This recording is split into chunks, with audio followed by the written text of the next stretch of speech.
Selamat datang di Ditra Channel dengan berbagai cerita horor dan mistik.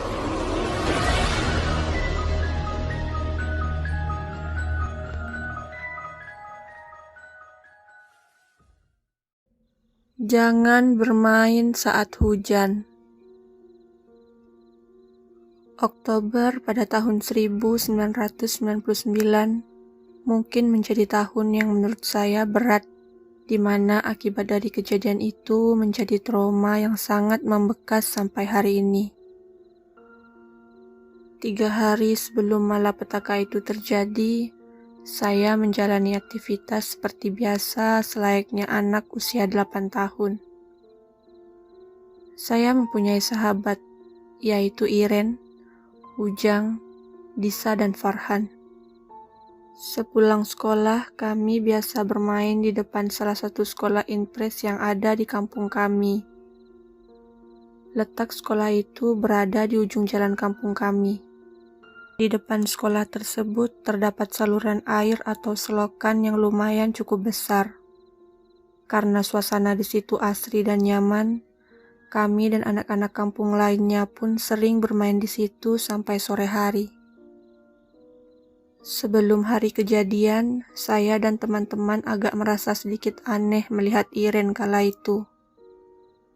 Iren yang biasanya lincah, ceria, bahkan paling bawel di antara kami di saat hari-hari terakhirnya terlihat pendiam.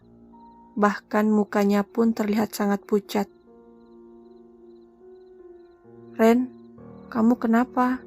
Sakit ya?" tanya Farhan. "Iya Ren, kalau kamu lagi gak enak badan, ya udah kita pulang aja yuk," ajak saya dan teman-teman yang lain. "Aku gak apa-apa kok. Tuh lihat, aku sehat-sehat aja kan?" Dia sambil melompat-lompat, tapi tetap dengan ekspresi yang datar. Tidak seperti Iren yang kami kenal. "Seriusan Ren?" "Iya. Udah sih, yuk lanjut main." Hari itu pun, kami bermain seperti biasa dan pulang sebelum azan maghrib berkumandang. Malam harinya setelah maghrib, kami pun berangkat mengaji di salah satu rumah Pak Ustadz di kampung kami. Namun malam itu kami tidak melihat Iren yang biasanya. Kalau sudah urusan mengaji, dia tidak pernah sekalipun absen. Tadinya sepulang mengaji, kami berempat akan mampir ke rumah Iren.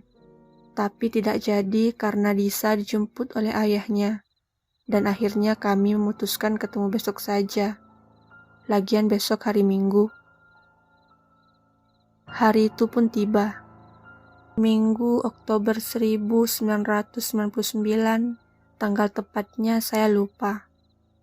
Kami sudah berkumpul di rumah Farhan dan berencana untuk ke rumah Iren karena kami khawatir tidak biasanya seperti ini. Singkat cerita, kami pun sampai di rumah Iren dan langsung menghampiri ibunya Iren yang sedang berada di teras. "Assalamualaikum. Bu, Irennya ada?" Nak Hendra, ada tuh di dalam, lagi nonton TV. Silahkan masuk aja ke dalam," jawab ibunya Iren dan mempersilahkan kami semua masuk. Di ruang TV nampak Iren yang sedang tiduran di sofa dan langsung kami menyapanya. "Hei, kamu kok malam gak ngaji sih? Kenapa? Kamu sakit ya?" tanya Disa. "Iya tuh, biasanya kan gak pernah absen. Malah kalau salah satu dari kita yang gak pergi ngaji, kamu pasti susulin ke rumah." "Aku gak apa-apa kok, cuma lemes aja. Tapi sekarang udah enakan kok, maaf ya."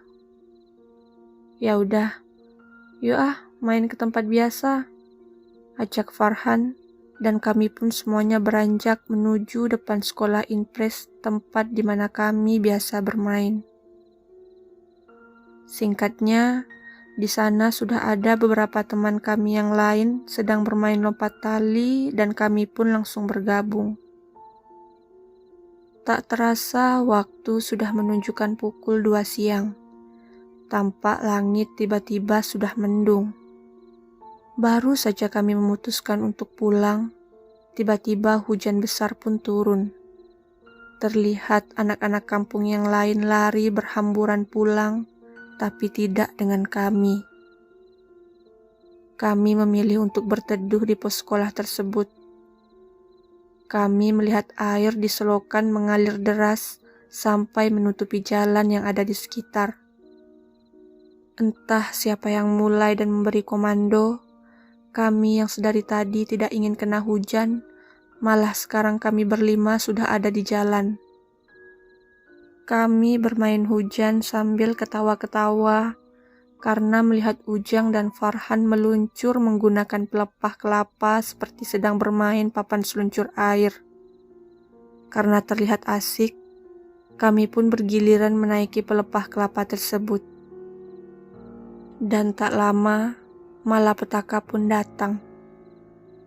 Iren yang saat itu mendapat giliran naik, tapi kami semua kaget karena tepat di belakang Iren, tiba-tiba terlihat sosok perempuan dengan muka yang sangat menyeramkan, terlihat sedang memeluk Iren dari belakang. Sontak kami pun berteriak ketakutan dan memanggil Iren agar tidak meluncur. Tapi entah karena pengaruh sosok itu, teriakan kami pun tidak didengar oleh Iren. Melihat Iren yang sedang meluncur untuk yang kedua kalinya, kami berteriak karena posisi Iren meluncur bukan ke arah jalan, melainkan ke arah selokan.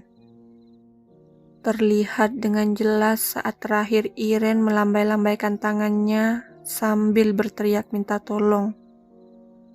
Tapi terlihat juga sosok perempuan itu menenggelamkan Iren ke dalam selokan itu, dan seketika Iren pun lenyap tak terlihat lagi. Melihat kejadian itu, kami pun langsung berlari menuju rumah warga terdekat untuk meminta tolong dan memberitahu apa yang barusan terjadi. Mendengar penjelasan kami, tetangga saya itu langsung berteriak-teriak sambil bergegas menuju lokasi di mana Iren tenggelam. Tak butuh waktu lama, sore itu pun semua warga kampung kami memenuhi tempat Iren terjatuh. Tak lama hujan pun berhenti. Terlihat para warga langsung menyusuri selokan itu tempat demi tempat. Orang tua Iren pun terlihat histeris, terutama ibunya yang sesekali pingsan.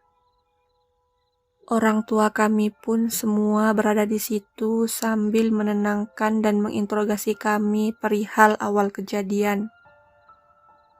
Pencarian pun dilakukan hingga malam hari, namun hasilnya nihil.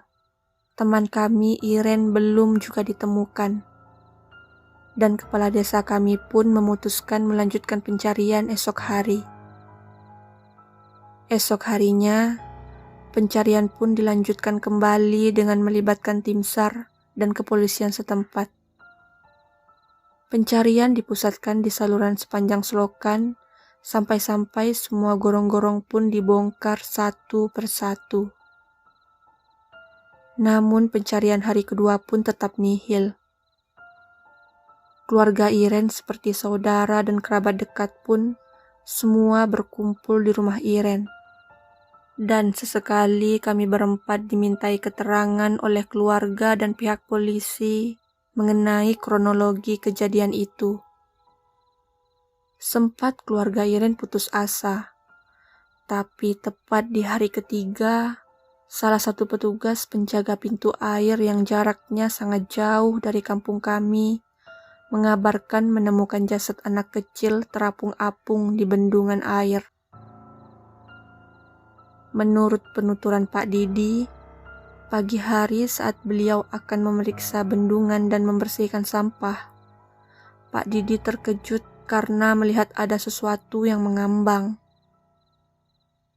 Awalnya Pak Didi mengira itu sebuah boneka. Tetapi saat Pak Didi mendekat, beliau kaget. Ternyata apa yang beliau temukan adalah sesosok mayat anak kecil. Ia langsung melaporkan temuan itu kepada petugas setempat. Karena berita hilangnya Iren sudah tersebar kemana-mana, petugas itu pun melaporkan kepada tim SAR yang akhirnya teridentifikasi bahwa itu jasad Iren. Berita penemuan Iren pun akhirnya menjawab semua rasa penasaran dan mengakhiri pencarian. Sore hari saat jasad Iren tiba, tampak sudah dibungkus kain kafan. Namun kami sangat sedih dengan apa yang kami lihat. Jenazah sahabat kami terlihat sudah membesar dengan banyak darah yang masih mengucur menembus kain kafan. Karena tak kuat melihat itu semua, saya, Farhan, Ujang, dan Disa pun menangis. Teringat jelas dalam ingatan kami di hari itu, Iren terlihat tertawa bahagia. Namun tawa itu berubah menjadi malapetaka. Dan masih teringat sangat dalam ingatan saat sosok itu menenggelamkan sahabat kami dan hanyut ke dalam derasnya air. Selamat jalan sahabat terbaik, kami semua sayang kamu. Semoga kamu tenang di sisinya. Semangatmu dan keceriaan yang selalu tampak tidak akan pernah kami lupakan.